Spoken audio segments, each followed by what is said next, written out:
Great. Well, hi. My name is Monica Burns. I'm an ed tech and curriculum consultant based in New York and a former New York City one-to-one public school teacher from an iPad classroom. So I'm back here again this year talking about some things that I'm really excited about.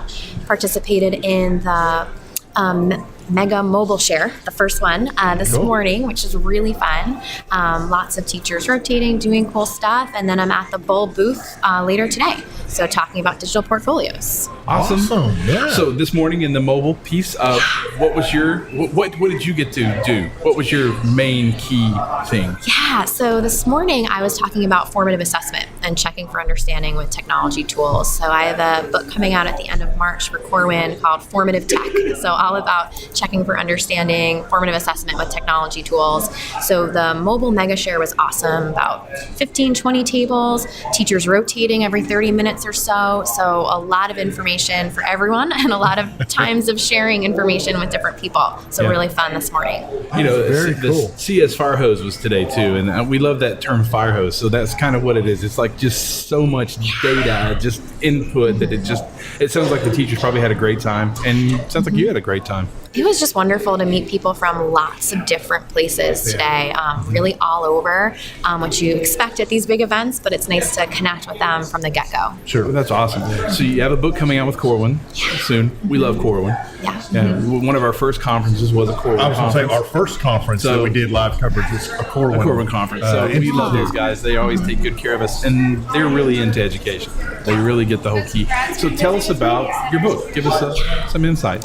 So I'm really excited to work with them again. I had a book on QR codes and augmented reality that came out early last year, and it was a wonderful experience. So back with them for a book on formative assessment and technology tools. So not so much what app to use or what Chromebook-friendly web-based tool to use, but more what strategies are teachers using to collect information that's meaningful. So yes, efficient, with technology tools, a couple taps on the screen and you're able to get multiple choice answers really fast, and that's nice, but more of the deeper experiences. So can I listen in? Can I see your work? Right. How well am I understanding what everyone is understanding? So just the frequency and the efficiency piece of it too. That's awesome. I like the fact that you're not, this is an app and this is an app and this is, everybody's kind of tired of that. It's kind of like, just help me think and probe it, and what's the plan I need to take? And don't you find that with most teachers is, I just need a plan. Help me with my plan.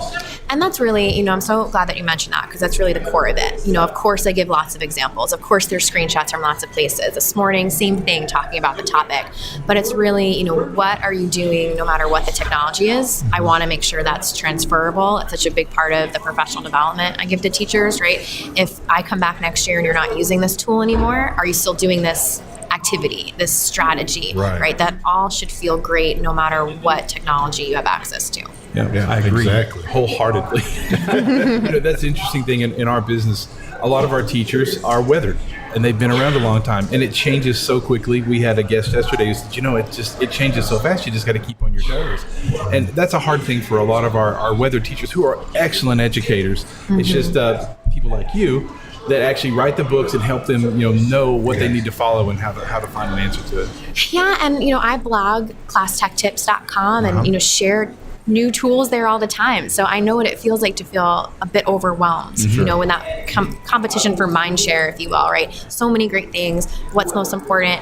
And people call me in all the time to do the 20 best apps type of presentations for their school. And at first, I want to say, no. But then I also understand that's a great gateway for people to get comfortable, to fine-tune things. And so, I appreciate both sides of it, but I think it's always important to make sure that those kind of things happen in the context of real learning experiences. Right. Yeah. That's one of the things I work at an education service center, so a BOCES, the equivalent of BOCES. Okay. And we do workshops similar and get similar requests. And that's one of the things that I had really gotten afraid of doing, those, I call them shotgun app workshops. Because, and unfortunately, at least partially unfortunately, we do get a lot of requests for those. We want, what are the best 40 apps ever? And I'm like, okay, but, here's the thing. List, though. Well, I know, tell me about it. Yeah. And everybody, it's one of those things, I don't know. I think it's part of our, and maybe it's been this way for centuries, but in terms of wanting information. But I don't know. There's something about you have the things that you like to do, and you are respected in your field. So if you tell me what you like to use, then I can be like you too. I mean, really, I mean, that's kind of what it comes down to. Yeah. And so that's one of the things that when we do those kind of shotgun app things, I say, okay, I'm going to not give you 40, but maybe I'll give you 10 or 15. Yeah. And I'm going to go through those very quickly because in an hour, I'll give you these 15 because we're going to take the rest of the day and I want you to focus on a couple. You're going to pick one that does this and you can play with, you can play with the 3 or 4 I suggested. But at the end of the day, you're going to have one that you really, really like, and kind of do that. And I think that really is one of the hardest things is getting around that shotgun mentality. It's hard because I think we know if we see a big list, we'll get something from it, and it makes us feel good. So we know I'm going to walk away with something, right? But from a facilitator perspective, I just did a BOCES training actually in New York last week, on Wednesday of last week. And, we did the same sort of thing where we reached a point of the day where it's the choose your own adventure portion, right? We've looked at a couple great tools. I shared some of the Spark tools, which I'm always really excited about. Spark Video, Spark Page. If you know your kids, you know your teaching style, you know your expectations, of all the things we've looked at today, let's spend some time creating an exemplar, right? Let's get hands-on and make that time productive, because as much as we feel good walking into a session because we're like, oh, there's a guarantee, I'm going to get something from it because there's 40 things, they all can't be terrible, right? So, there's that part to just get people's wheels spinning a bit, but I think it's important that there's a hands-on component to any or all of it. Yes, exactly. Okay, so you're going to be at a booth. Yeah. Tell us about it. Yeah, so I'm excited to, to be with the Bulb folks. They do a wonderful job with online digital portfolios. I mean, it's so much more than that, but it kind of helps you envision it, right? So if you haven't checked out their Bulb app on Twitter, you can follow them and that too, like a light bulb, B-U-L-B. Sometimes I know my New York accent gets in the way of my vowels, so I like to make sure that I do. You wouldn't believe how often I have to spell things out at trainings. Yeah. When I'm in different places. And New York people just go with me sometimes. We're Southern, so we can. You guys understand, right? How it is. But anyhow, so I'm excited because, I'm doing all this formative assessment work.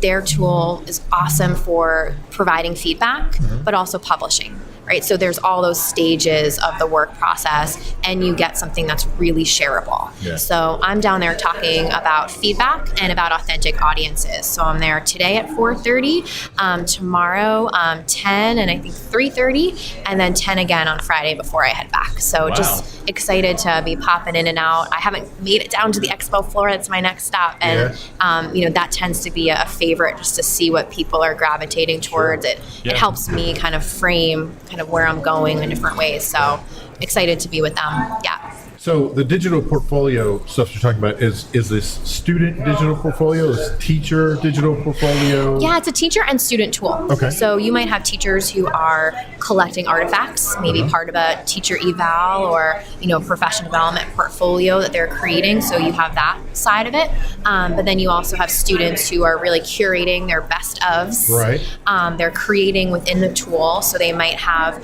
a host of multimedia that they brought together from different places. And pulling that in, and then they're able to really not just share within their own type of small ecosystem. They will share for feedback and that, but then really showcase their work. So you might have your older students who are looking to put something together to share very strategically as part of a college application. Sure. But then you have your kids who just want that work to travel and build with them. So when they're applying for a summer camp on X, Y, and Z, they can show a passion for a particular topic. Yeah, that's very cool. Yeah, it's great stuff. Whether you're here or you're just kind of somewhere else checking in, it's definitely worth kind of looking to see what they're doing. That's cool. Yeah.